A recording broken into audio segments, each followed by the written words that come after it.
Good afternoon, everyone. I'm Gizem Rufo. And I'm Kevin Rio. We're research scientists on the Applied Perception Science team at Facebook Reality Labs.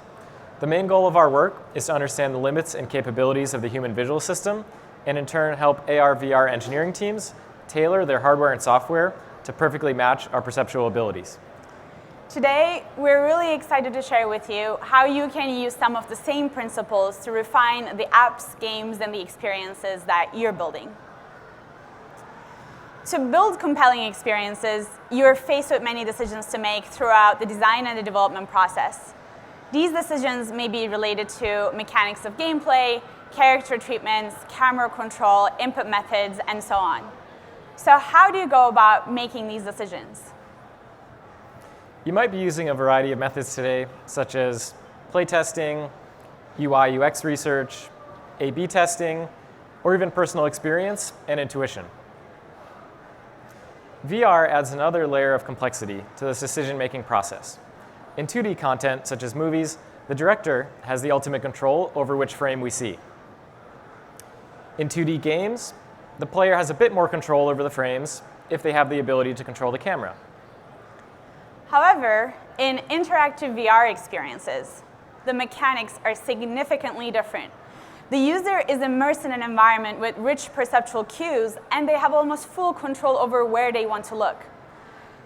Given the different mechanics of VR, the methods that you rely on for decision-making in 2D might not translate into decisions in VR experiences.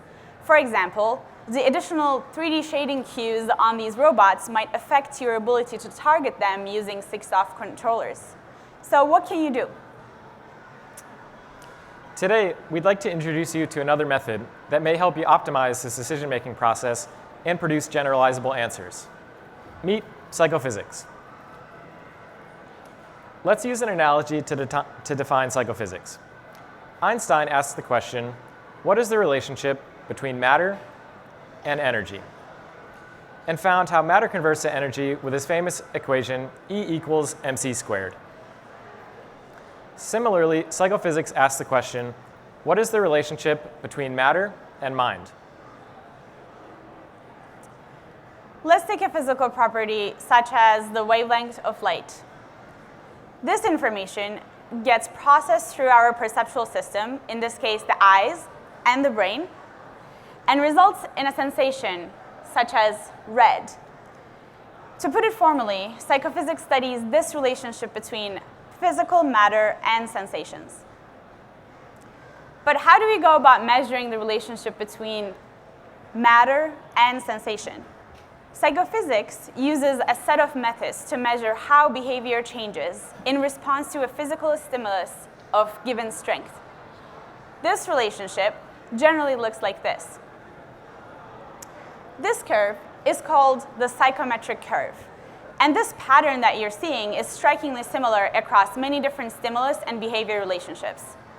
In the rest of the talk, we will walk you through a few examples of how you can build this curve and use it to inform your decision-making as you build VR experiences and games. We've chosen simple examples to highlight key concepts, but in the back of your mind, think about how you could apply these in your own development cycle. What physical stimuli can you control in your experiences, and how can you measure the resulting changes in your user's perception or behavior? Let's go to an example. So let's think about a baseball hitting simulator. We'll talk about how you can manipulate parameters of the game, measure their effects on player behavior, and leverage the relationship between them to solve design challenges. One problem you face is trying to divide the game into different difficulty levels.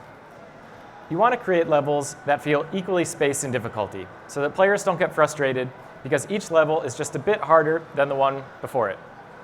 So how slow should an easy pitch be, and how much faster should a hard pitch be? A simple solution would be to guess at these speeds based on your intuition and fine-tune the difficulty levels by trial and error. But this is imprecise and will change based on whoever is doing the trial and error, say you and a colleague 2 desks down. Using the tools of psychophysics, we can set these difficulty levels more systematically and generalize to make predictions about any speed. To do this, we need to build a prototype and collect some data. The first thing we'll need to do is identify the variables we want to manipulate and measure. We often think in terms of independent variables, the aspects of the experience that you can change. Think of these as the knobs that you as a developer can tweak, and dependent variables, the changes in user behavior that come as a result. In the baseball simulator, the independent variable is pitching speed. The pitcher is a computer-controlled character, so we can set the pitching speed to any value we want. The dependent variable could be the player's hitting performance or hitting percentage.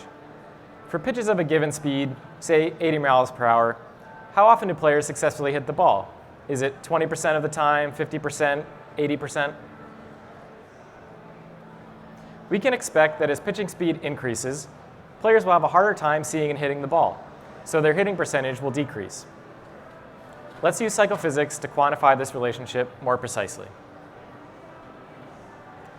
To collect the data we need, we'll have to create a simple experiment and measure player behavior using telemetry. Each trial in the experiment is a single pitch. The pitcher throws a ball at some speed, and we record whether or not the player successfully hits it. Over time, after many pitches, we can start to calculate hitting success. And we can record this for each player at each speed. What we end up with is a data file that looks something like this. For each trial, we'll record the dependent variable. Here, that's hit success in the rightmost column. For each level of the independent variable, here, that's pitching speed.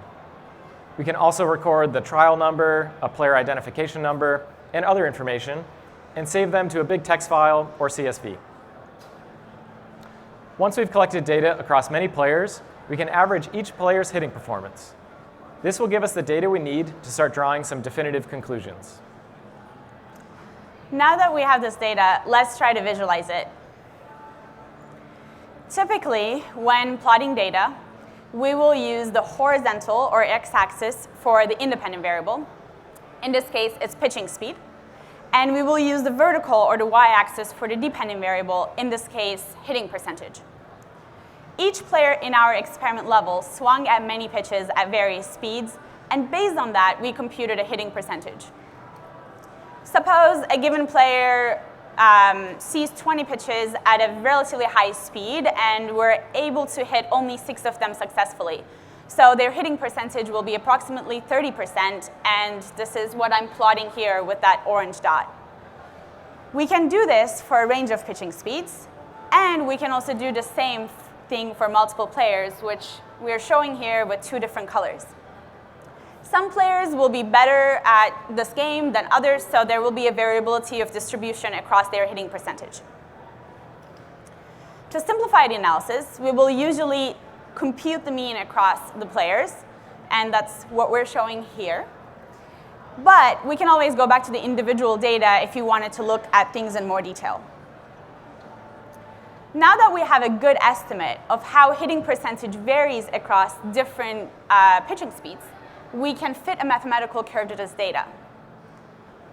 That is the psychometric curve that we introduced you earlier. Notice that there is a smooth increase in hitting performance as the pitching speed decreases. So how do we go from this plot to setting difficulty levels that are progressively more challenging? If we divide the hitting performance into 3 equally spaced intervals, the corresponding pitching speeds on the x-axis are not equally spaced. The interval with highest hitting percentage maps to the easy difficulty level, and as you can see, the shaded area under that curve is the largest. And that area gets smaller and smaller when we move from medium difficulty to the difficult levels. So we can't simply separate the 3 difficulty levels by a constant increase in pitching speed. What we need to do, ultimately, is to set the difficulty levels based on human performance and not the parameters of the game.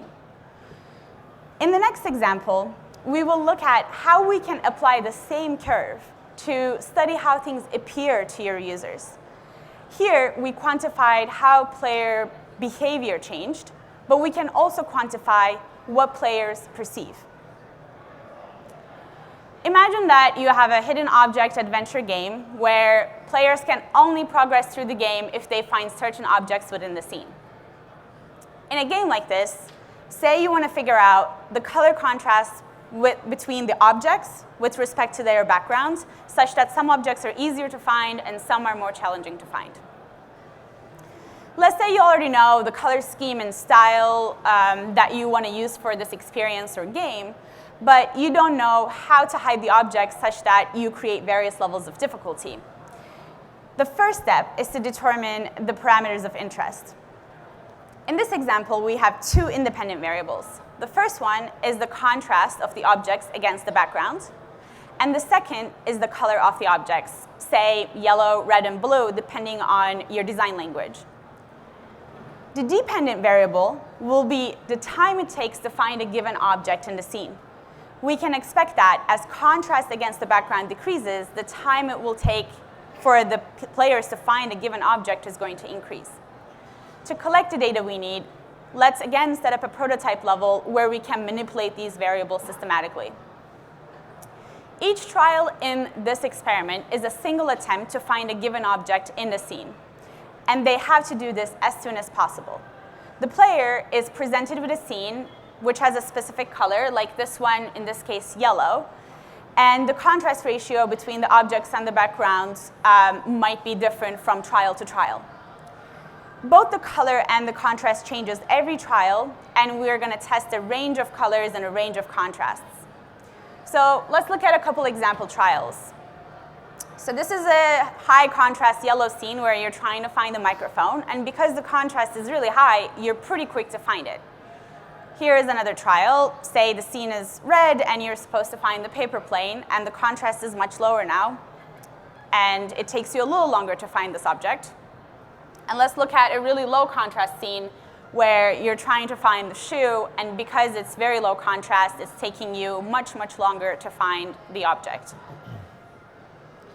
After many, many trials like these, you can record the data for one player, and it will look something like this, where we again have the trial numbers, the player numbers, the various colors of the objects that they saw, the contrast of those objects against the background, and how long it took them to actually find the objects, which is search time. You will also have similar data for different players as well. So let's analyze the data. For each color in the experiment, we can fit a separate psychometric curve based on the data you just saw. The y-axis will represent the independent variable of contrast between the object and the background. The x-axis will represent the contrast, and the y-axis will represent the dependent variable, which is search time. The curve for yellow might look something like this, where you have increasing search times for lower contrast. The curve for red has a shallower slope, and the curve for blue has an even shallower slope. As you can see, each curve has a different slope, and this slope represents how easy it is for a player to find the objects of a given color. If you want to match the difficulty level across different colors, you need to take into account this effective slope. This means the range of contrast for red, yellow, and blue objects needs to be different. For the same difficulty level, you will use a much narrower range of contrast for yellow than you will for red, as shown here, and an even wider range for blue objects, as shown here. This example shows how changing the appearance of your game can affect difficulty. But as you know, our perceptual system has limits. Sometimes we might not be able to perceive a difference in appearance, and you can use this to your advantage. For our final example, let's talk about how you can determine the point at which two things appear visually indistinguishable to your users. You might want to know how detailed the polygon mesh of an object, character, or environment should be. You're always constrained by system limitations and your graphics budget, so you don't want the object to be any more detailed than it needs to be. If you're under extra polygons that users can't even notice, you're simply burning up computing power. But where should you draw the line? In perception science, we use the concept of a discrimination threshold to describe the point at which most observers cannot reliably perceive a difference between two stimuli. To collect the data you need, you can ask users to compare a reference and a test stimulus. In this case, the reference stimulus is the high polygon count object on the left, and the test stimulus is a lower polygon count object on the right. You can show users many pairs of reference and test stimuli and ask them to report which one looks like it has the higher polygon count. For large differences like this one, it will be obvious, and observers will almost always correctly identify the higher resolution. At intermediate values, like you see here, the task starts to become more difficult. So people will start to make errors, but still most of the time, they'll choose correctly. Once you get to very small differences, like you see here, it's going to become hard for observers and your users to make a judgment, but we make them choose one. We call this a two-alternative forced choice experiment. It's a descriptive term. At a certain point, the differences become so small that users will be effectively just guessing. So here, it's really hard to tell the difference between these two, and people will be basically just picking one at random. We can visualize the data in this experiment by plotting the percentage of correct responses as a function of the polygon count for the test object. If you think back to the experiment, a low test object polygon count means that there is a large difference between the reference and the test stimulus. And the opposite is true for the polygon count of the test object. If there is a small difference, that means the test object has a pretty high polygon count. We have skipped over showing you the data in this example for simplicity's sake, but remember that this curve is generated based on the average data across participants. So now let's look at this curve in a little bit more detail. For very large differences in polygon count between reference and test stimuli, again, it will be very obvious and it will be easy for people to pick the reference object correctly. So the observers will be almost around 100% correct, which is shown by this orange dot. For lower differences of polygon counts, like Kevin said, the observers will be guessing. They will be choosing 50% of the time the test object and 50% of the time the reference object. And that inflection point of 50% is shown by this vertical dashed line. In the middle, there is a point where users will correctly identify which one is the reference stimulus 75% of the time. We call this the discrimination threshold because it is the point at which most observers are reliably able to tell which object has the higher polygon count. This can be a user lower bound. If you use fewer polygons than this, most of your users will be able to notice the difference.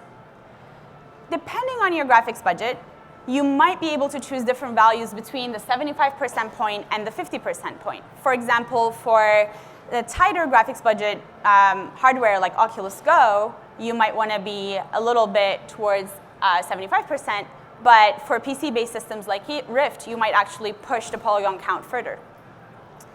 Past the inflection point of 50%, there is no value in rendering more polygons because it's not going to be visible to your observers anyways. This is why psychophysics is powerful. It allows you to not only measure changes in behavior or appearance as a function of a given parameter of interest that you might have in your experiences, but it also can quantify the limits of the perceptual system. At what point our users cannot determine the difference between two things. Knowing how to measure all of these will allow you to develop most compelling experiences in AR/VR. Throughout today's session, we have introduced you to the principles and techniques that make up psychophysics. These methods allow you to make systematic observations and draw generalizable conclusions about your users. You now understand how to measure the ways in which changing a parameter or aspects of your AR/VR experiences affects appearance, behavior, and how your users perceive and act. You know now how to quantify the relationship between matter and sensation. We know that you'll continue to leverage every tool available to gain insight about your users and help you make hard decisions. Playtesting, UI/UX research, A/B testing, and intuition all have a valuable role to play. But your toolkit is bigger now.